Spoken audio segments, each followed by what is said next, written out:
Okay, so we have no water on the house.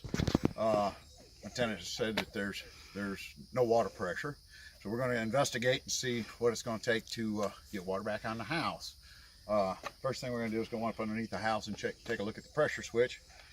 Pressure switch just controls the pump, turns it on and off. So if it's bad, we got a new one. You can get this at any local Lowe's, Home Depot, pretty much any place sells a well pressure switch. So we'll go under here. We've got a spare one. While we're under there, we'll go ahead and replace it if it looks like it needs it. We'll take a quick look at it. Let's see, we'll need a screwdriver. I believe Phillips. Yes. The other thing we're going to do is make sure that the power is shut off going to the well, because we will be playing with the wires and there's no sense in electrocuting ourselves. And this is a visual inspection, so this doesn't need power. So let me check my power box real quick. Okay.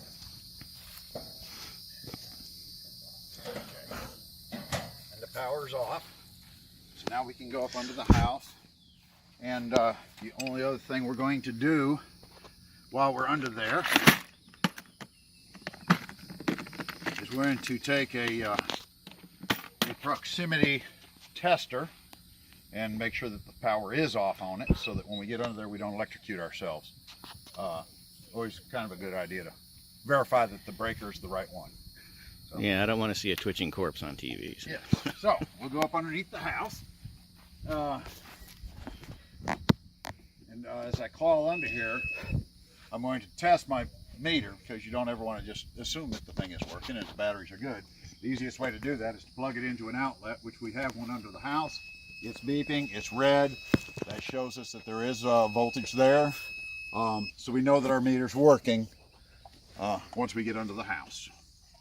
Okay, so we'll crawl under here.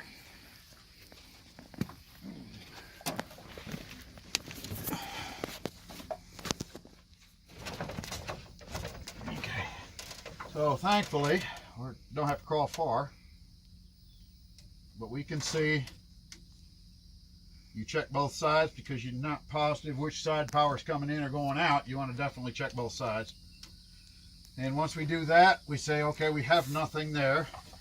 The next step is to actually visually look at it and see if you can tell your contacts are right here between the little things. There's a little spring on there, and you can look at those, and if you see them all black and charred up, then that's probably the problem, is that it's not going to work properly. So if you've got that, which this one definitely has some burnt contacts, we're going to go ahead and replace this switch real quick. Should be a pretty quick little process. We'll set our light up so we can see what we're doing. The only thing we have to make sure of is that your wires that are coming in and going out are landed in the correct spot. So take note of which one goes to which screw, because you'll want to duplicate that on the other side. All right, so.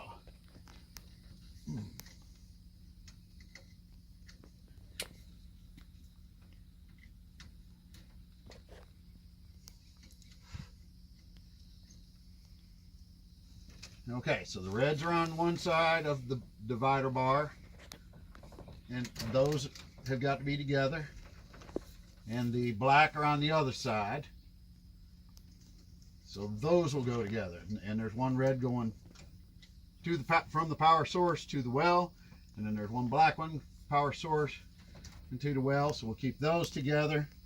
And the only other one we have, as we pull those out, is the ground wire, which is pretty important, and they're landed in here in the back side of the switch. So we remove that one, and we remove this one, and that's got that off. Okay, now this switch should, let's see how. Okay, we're going to need a couple pairs of pliers to hold that in. I should have brought those with me. So let me grab a pair of channel locks out of my toolbox, or two. Put two pair in there. All right, thank you. And We're going to need Teflon tape in a minute because we do want to seal these joints. But we'll go ahead and just hold the one pipe in place and grab the other one and take the switch, and it just screws off. Oh, okay, we're going to have pressure on here. We're going to have to release some of that before we do it. That's kind of an important part. So we're going to isolate the water. And we're probably going to get very wet because all this is on. Yep, okay. I want to separate the house from everything else. So this would be the pipe that's going from the tank, and the other pipe that comes off this direction goes to the well. So we can isolate everything and have the pressure in there, but I do have a valve at the well. So we're going to go open that up and see if we can bleed pressure off so I don't get so wet up under the house. Let's go to our well.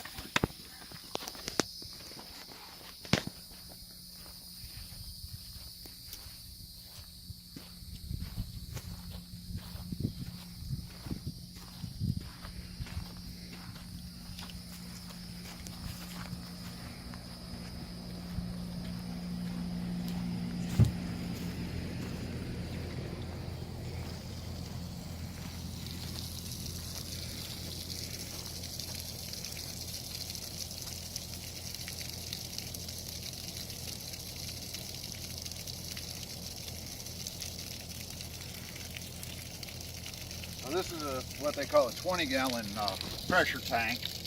So what we're seeing is that the air pressure is pushing the water out.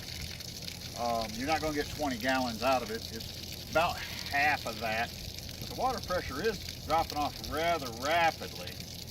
So I'm still a little bit curious about the tank being properly aired up. So we'll have to look into that a little bit closer. But we'll get all the water out of the system and then I can remove it. We'll still get a little bit of water probably wet under the crawl space.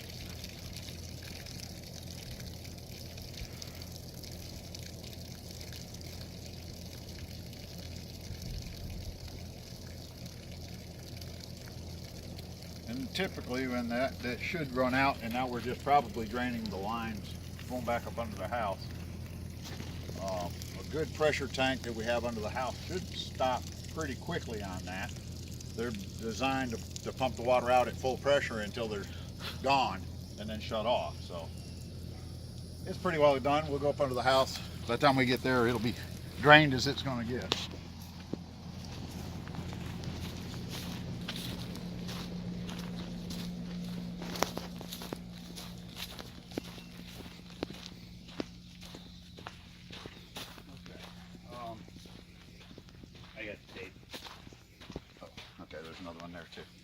Okay, so,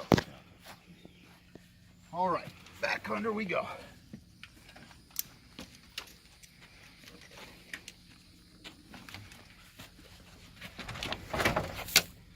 All right, so we shouldn't get too wet this go around. So we'll take this one on off. And you can see we're going to get wet. We'll plug that off a little bit. And we're going to try to keep as much water under control as we can, not make a mud bath.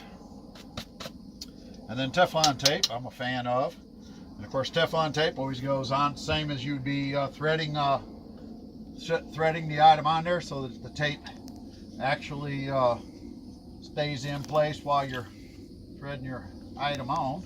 If you go backwards, you'll basically unwind the Teflon tape and you won't have any sealer there. Very critical to go in the right direction. And a couple wraps with that's all you need. And simply stick our switch back on. And we take our channel locks and snug it down.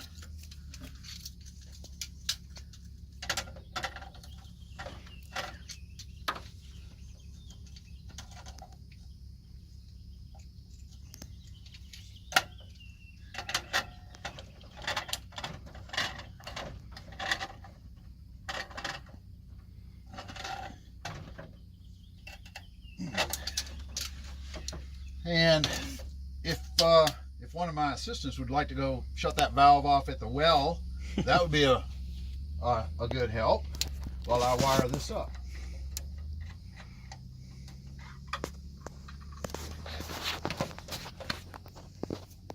It came apart. This one here has actually got some nice little rubber grommets that are on it, so we can feed our wire through that. It kind of seals it up, but as you can see, it's not cut loose, so you can't get through it until you cut that end off. I'm just going to take my knife and score this thing so that I can get the wires through it. Underneath the house like this, it's probably not that critical, so we're just going to see if we can pop it one direction or the other. Alright, your valve is shut. Thank you. And when we do that, this should allow those wires to go through it.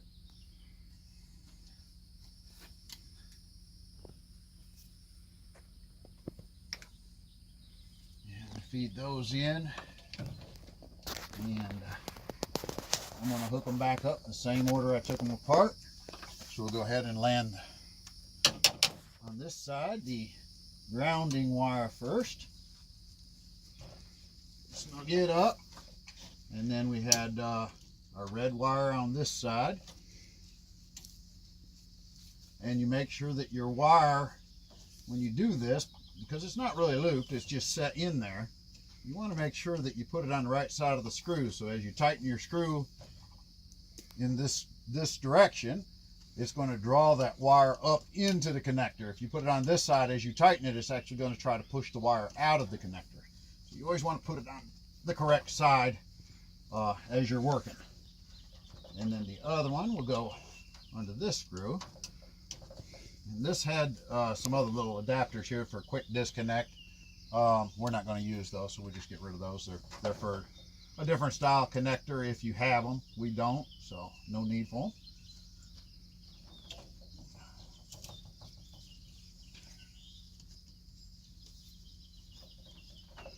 So we snug those down.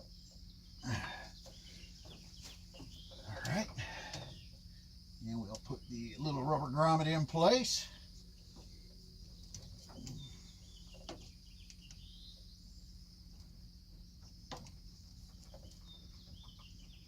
And I think these things are kind of a little bit of a pain in the butt. That's why some of the well people don't bother to even put them in place.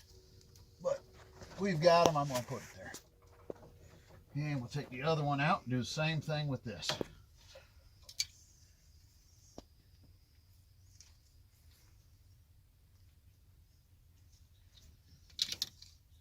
And pull our wires together so they'll fit through it.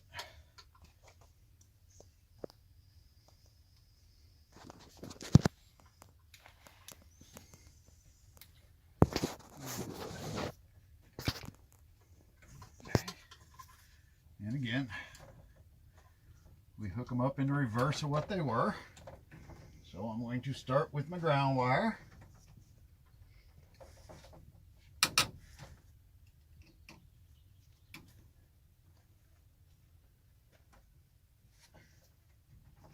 And then we'll do our red and remove that other little clip that they have for the quick connect.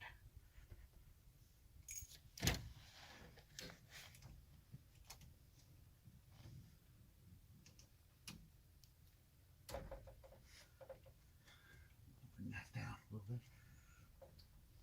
And then their black wire.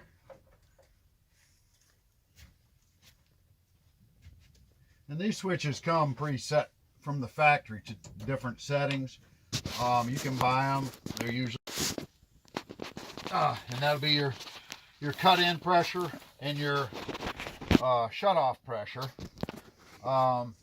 Really, it's up to your preference as to what you want and your particular well setup. The higher the pressure, the more likely you'll have to have leaks if you're in an old house with faucets that have washers on them.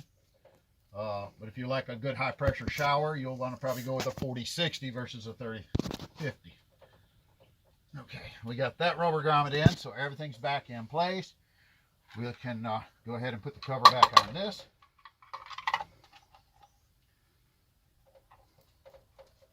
And the other part about this that's not normal is this well is actually equipped to have a second inlet of water, and that's why we were able to do it, and the house never left water. So now we're going to go ahead and turn the water pressure back on, and this will feed from our other source, and we'll check for leaks to make sure everything's tightened up.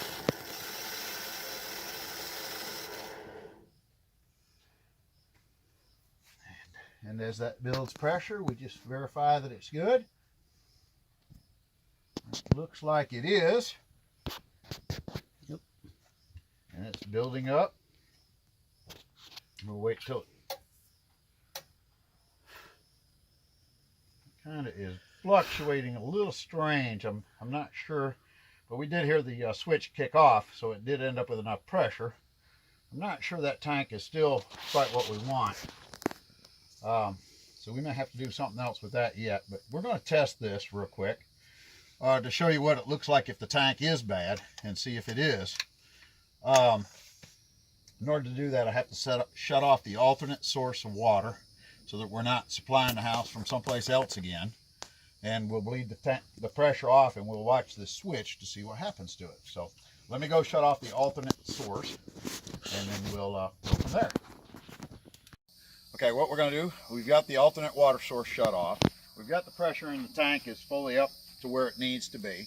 I'm going to go ahead and turn the breaker back on, and it should not turn on the pump. So we'll just look at it. Let me turn this on.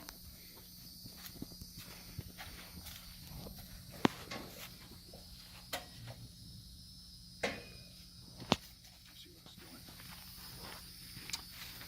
Okay. So the first thing we're going to do is look at this and see what the pressure is on the pump. It looks to me, I don't know if we can see it real well. Let me get the light on it a little bit better. Okay, we're sitting at about 60 pounds of pressure on that gauge. That gauge is a semi-accurate reading. I wouldn't rely on it, to take your money to the bank on them, but it gives you a pretty good idea. So now what we're going to do is try to make a wet mess. When I turn on the valve, that gauge should slowly come down as the pressure's bled off of the tank, and then it should turn on and pump back up to that and shut back off. Okay, so we're seeing that thing's jumping down and right back up again really quick. The pump is on, off, on, off. So what that tells me is that the capacity of our storage tank, or bladder tank, which would be this new one we have here that I was curious about to start out with, is not accepting the amount of pressure against it.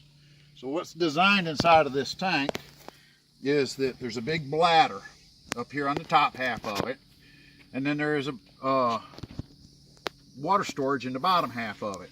And what you do is you take this off, and you've got what they call a Schrader valve underneath this cap. And you fill this up with air to 2 pounds less than the cut-on pressure. So if we're on a 30-50 switch, you'd put about 28 pounds of pressure in this, and that'll keep that pump so it'll turn on. And then as it fills up, it builds the pressure within that air pocket in there. And then when the pump shuts off, that air pressure pushes the water back out into your system, and that keeps your pump from running every time you turn your pump on. It uses what you have in storage here. So you can use it several times, and then when it gets down to that point where it's 30-50 switch, you'd turn back on when it reaches 30 pounds pressure and pumps the tank back up again. This one here, as you see, is turning on and off very rapidly, so we should get probably 7 or 8 gallons of usage out of this tank before it turns the pump even on. It's coming on very quickly, so it's definitely got us an issue. So what we're going to have to do is replace that tank. And we're going to have to get another fitting for it because I don't like the way it's plumbed up for easy access. These do come pre-charged. You can check them and make sure that they're exactly what you want for pressure, but they're normally set up for a 30-50 switch, so they're usually pretty good shape.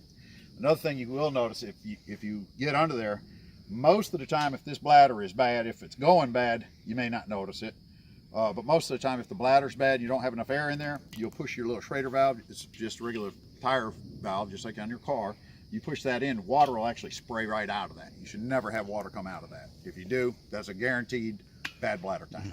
So we're going to go ahead and look to see if we have some plumbing fittings to see if we can cut that and replace that tank and get us back up and running. Okay, so we're ready to replace the tank. I've got this additional feature that I'm going to add into the tank. If you look up underneath the house here, you can see that the tank has a hard pipe running from the tank over to the switch. So if we cut this out, we can cut it out and put a regular splice in there.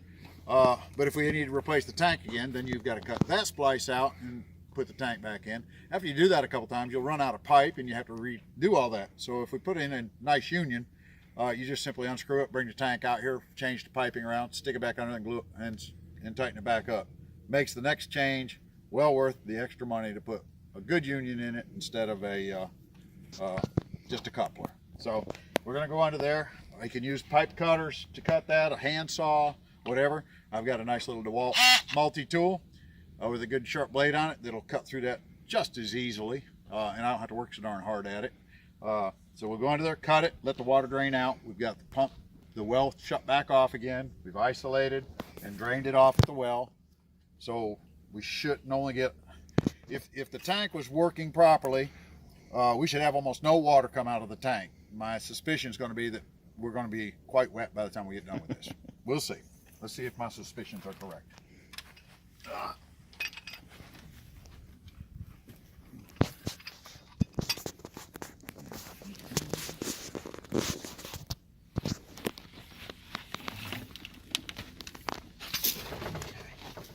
Let's clear our path here a minute. Throw the old switch out there. We'll look at that a little bit later. We really need no tools in here too much because we're just going to cut this tank out. So we can get rid of that. That we'll plumb up out there. That we can plumb up out there. Channel locks we will need in here probably. Okay. It's a lot cooler under there. So we're going to go ahead and just simply make a cut and let's see how bad it is.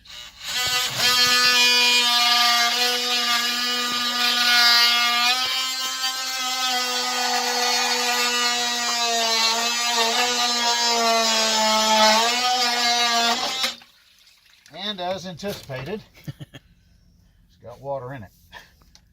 Well, that's probably not as bad as I thought it would be, but it's still draining. So we'll set our multi-tool back out of the way. That's all we need of that. And we'll see if we can roll this tank out of here somehow. It's pretty tight to fit. Oh yeah, it's full of water. Oh boy. So we're gonna have to work to get this out.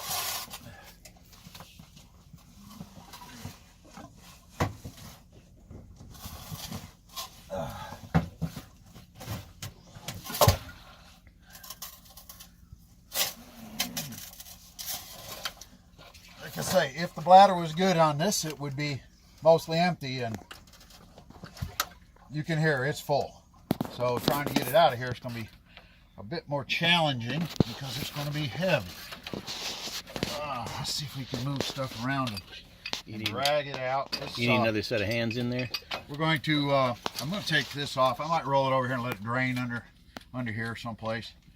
The only part we really need is this piece of pipe back because this one is going to go into the next tank. If we get a good enough grip on it to get it out of there.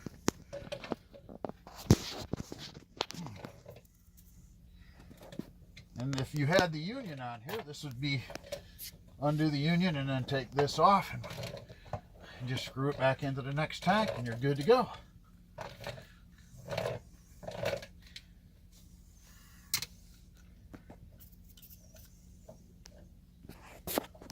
Okay. So this piece of pipe will go back onto our new tank and we'll do that out there where we can get at it.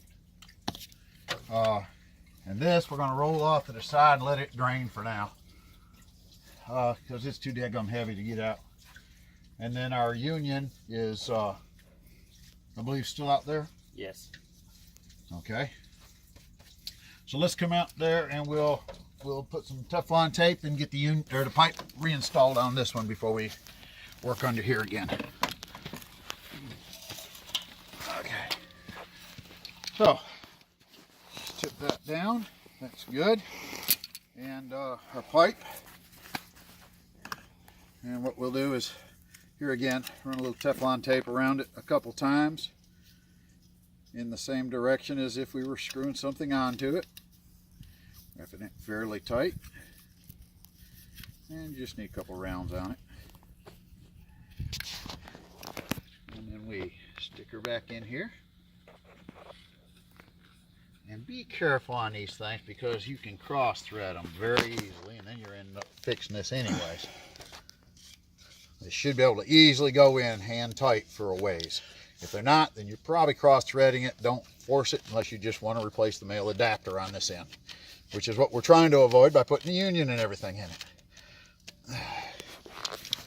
Another good benefit of having a union in it, if you don't get this tight enough and it starts to leak, you can loosen your union up and put another couple cranks on this thing. But hopefully we're not going to do that. And you want it fairly snug in there. I don't want leaks. Clean the burrs. You don't want those in your pipes. Make sure that's a good clean fitting. And then your union. Really doesn't make a big difference which one you put on which side. So we can put this one on this side and that one on the other. It's not really that critical. So I'm going to do it this direction. In our glue. And what we've done on this is, if you go by code and all that in a new construction, you'd want this to be PVC because it's white pipe. This is a multi-purpose which works on PVC, CPVC, and ABS. So it's kind of one of those, I don't use enough of it to pay to go get all of them. You also can run a cleaner on here, but this is a good clean pipe. I very seldom have trouble with any of this. So you slobber it on there and you're good to go. Get a good round of it. When you put it on and twist it a little bit and then put pressure on it until such time as it has time to set up a little bit. PVC will back itself right off it if you put it on there without holding a little bit of pressure until it sticks. And that only takes a minute and you can't move it. So it's tight. So this tank's ready to go back in there. We'll go into the house and we'll just simply glue this on the other side and bolt the thing up, and we're ready to go. And we'll take one pair of channel locks back in there to tighten the union up, so we're good. Let's see if I can drag it under there. Want me to hand it to you after you get in there? Is the other one far enough out of the way? Yeah, the other one's out. Let me get in, turn around.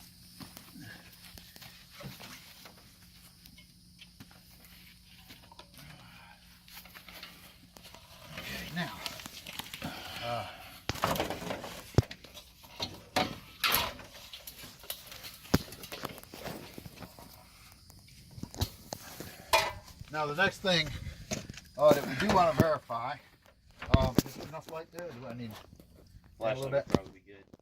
Yeah. Okay.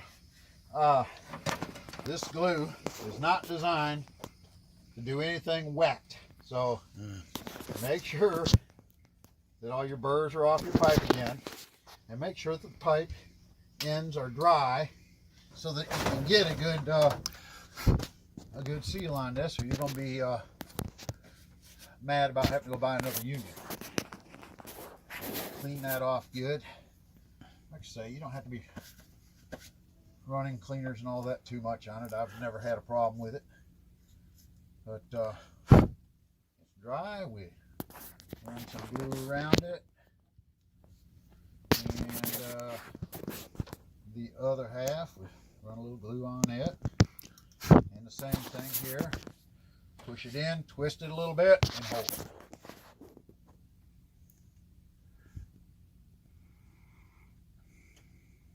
And she's solid. Damn. Okay, so now we'll just we're done with our glue. Pull it up a little bit off the dirt.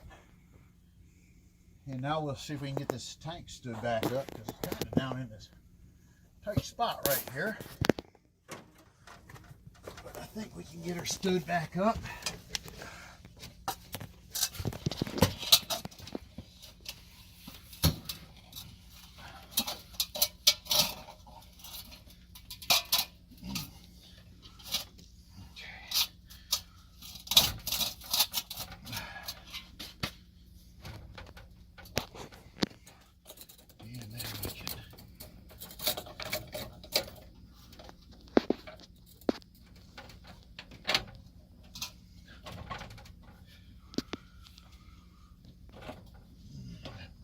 just slightly in the way, so let's get that out of the way. There we go. We're better now.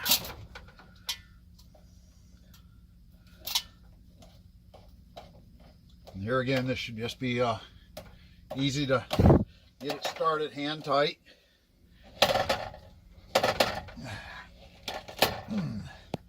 And make sure your tank is sitting fairly level, no big pressures on the tank or the pipes, and it's solid. And that one's good. And you can take this and I'll snug it up just a little bit. There we go. And then we'll check for leaks and see if that's got it or if we need to tighten anything back up again. So we should see the pressure. Oh, my assistant shut the well off for us.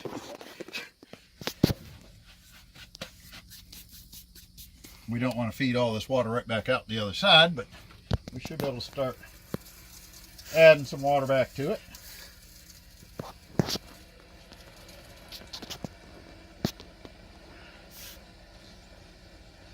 And I do like to back feed a little bit, get the air out of the line. Okay. And that's got us pressure there.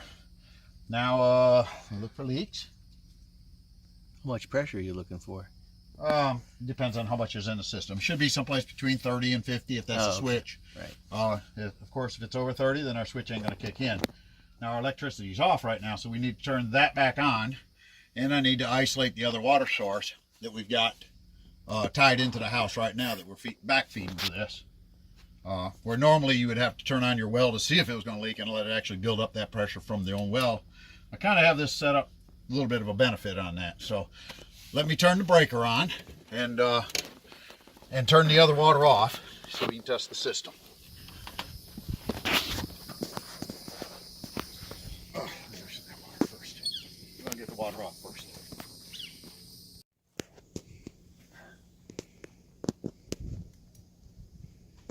Okay, so our pressure is up. It looks like pretty good. Let's see if we've made any difference when we start relieving the water.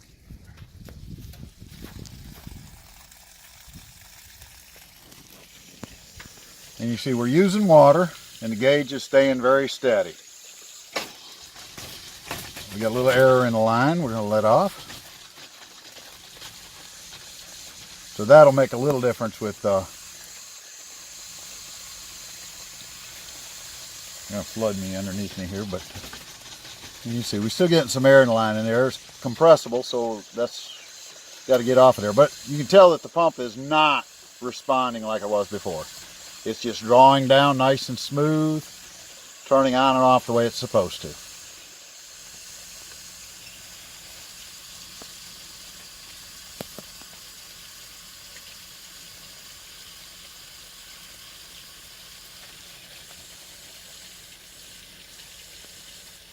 Before we were jumping all over, so we're in good shape here. And I'm starting to get wet from the water flowing down around my butt from working on this, so I think I'm going to shut the water back off. Okay, there we go. It got down to the pressure and it kicked on. And pumps a little bit more of that air out the line. But you can see how steady the pump is working. So, problem fixed. Not quite. You got to get the old one out. Yes, we'll go under here and see if we can get the old one drained so I can drag it out. We'll set that aside. And we'll set this. Probably don't need to record the struggles of pulling something heavy out, but it could be entertaining. Yeah. Well, we can edit that out later. Okay, so it's drained a little bit while it was under here. Not much, and I could drain it more. I really don't like all this water under the house, though.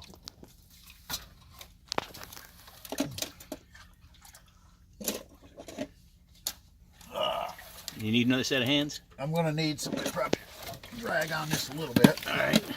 All right, I guess I'll let you stick to the camera work. Oh, God. All right. You insist. Oh, come on. No hill for a climber. That's good, that's good. All my tools are out of here. No, everything's still over here. Got that's it.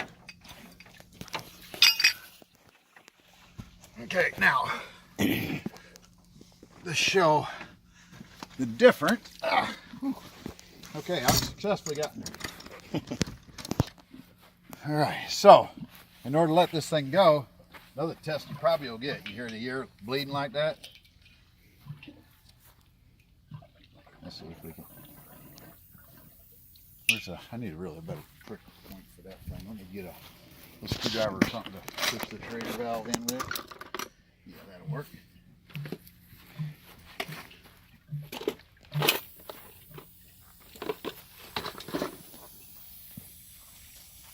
You can hear the gurgle is not gurgling because the bladder tank is now allowing the water to go in here and take up the place of the tank, which indicated that it wasn't good.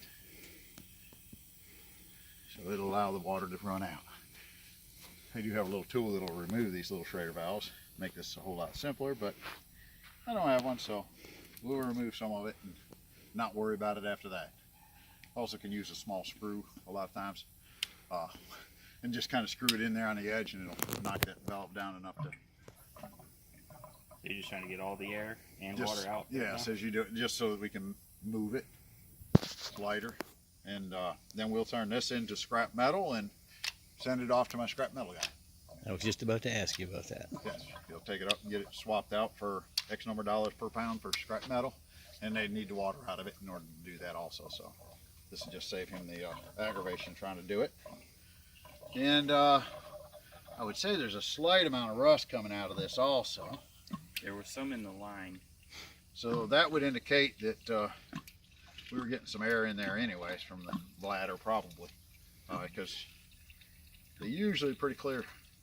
And you can see a small coat of orange on the inside of that pipe that you cut out of there. Yeah, they'll rust a little bit just because there's air in the water. So.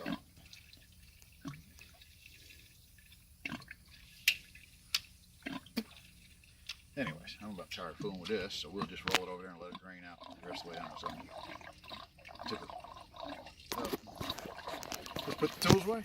Call it good. Flashlight going to the box or No, they go separate. Is that a wrap? Yep, that's a